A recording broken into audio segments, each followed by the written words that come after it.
طرف گفتگو لے کے جانا چاہتے ہیں تو وہ ان کی مرضی. آپ کا پوائنٹ آ گیا مزمل سہروردی صاحب. زنیرہ، اسپیکر صاحب کی جانب سے الزام عائد کیا گیا کہ گورنر نے آئین کا تقدس پامال کیا ہے، تو اس سے پہلے 2 دن جو صورتحال بنی رہی، جو ہم نے دیکھا، کیا وہ آپ کے نزدیک سب درست تھا؟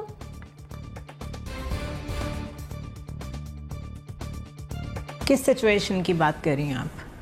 پنجاب اسمبلی کی جو صورتحال ہم نے دیکھا کہ بجٹ پیش کرنا تھا لیکن بجٹ پیش نہیں کرنے دیا گیا، اور وہاں پر جس طرح سے مارا ماری دیکھنے میں آئی، اس صورتحال کی بات کر رہی ہوں.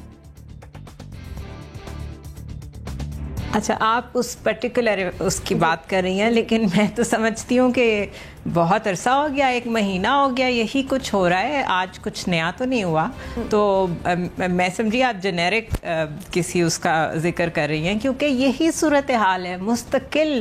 یہ وہ WWF کا رنگ بنا ہوا ہے اور ہر کوئی اپنے اپنے پہلوان اتارتا ہے، اور کبھی کسی کو مکہ پڑتا ہے، کبھی کسی کو پڑتا ہے، اور لوگ جو ہیں وہ باہر تماشائی بیٹھے ہوتے ہیں نا، جیسے رنگ کے باہر اس طرح بیٹھے ہوئے ہیں، صرف روٹی کپڑا مکان اور چائے کے انتظار میں. چائے میں نے ایڈ کر دی ہے اس میں ویسے بائی دا وے.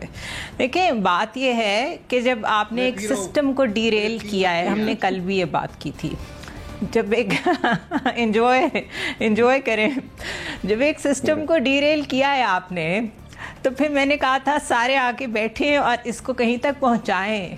یہ لوگ آپس میں بیٹھ کے بات نہیں کر سکتے، یہ لوگ آپس میں گرینڈ ڈائلاگ، یہ بڑے بڑے ورڈز تو یوز کر سکتے ہیں صرف لائم لائٹ میں رہنے کے لیے، یہ بتانے کے لیے کہ ہم بڑے ویژن والے سیاستدان ہیں، لیکن اصل میں تو یہ سارے کاروباری لوگ ہیں نا. آج آپ نے سب کے اثاثے دیکھ لی ہیں، ان میں سے کون ہے جو پبلک اصل ریپرزنٹیشن ہو، جو پبلک سینٹیمنٹ جانتا ہو، جس نے خود غربت دیکھی ہو، جس نے خود بہت مسائل دیکھے ہوں، اس کی بجلی کبھی کٹی ہو، اس کے پانی کا کنیکشن کبھی کٹا ہو. یہ تو وہ لوگ ہی نہیں ہے نا. تو اس لیے میں نے کل پرسوں ترسوں جب بھی ہماری بات ہوتی ہے، میں یہ کہتی ہوں کہ یہ ساری ایلیٹ بیٹھے اور یہ آپس میں حصے کر لے چیزوں کے، لیکن اس میں سے جو ہمارا بنتا ہے عوام کا، وہ ایک دفعہ ڈکلیئر کر دے تاکہ ہمیں بھی پتہ چل جائے.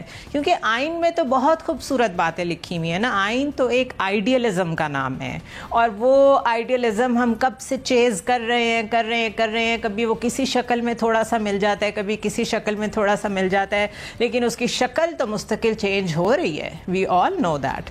تو یہ ایک چھوٹا معاملہ نہیں ہے، یہ کنٹینیو کرے گا، یہ سسٹم نہیں چل پائے گا.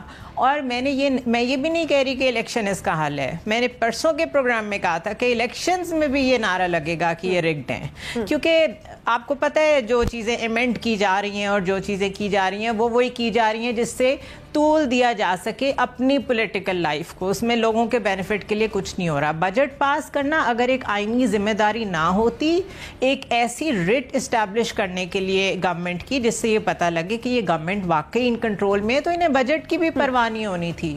ان کی بلا سے بجٹ نہیں پیش ہوتا، نہ ہو کیا فرق پڑ جاتا ہے. یہ تو صرف اپنی ریٹ اسٹیبلش کرنے کے لیے یہ سب کچھ کر رہے ہیں.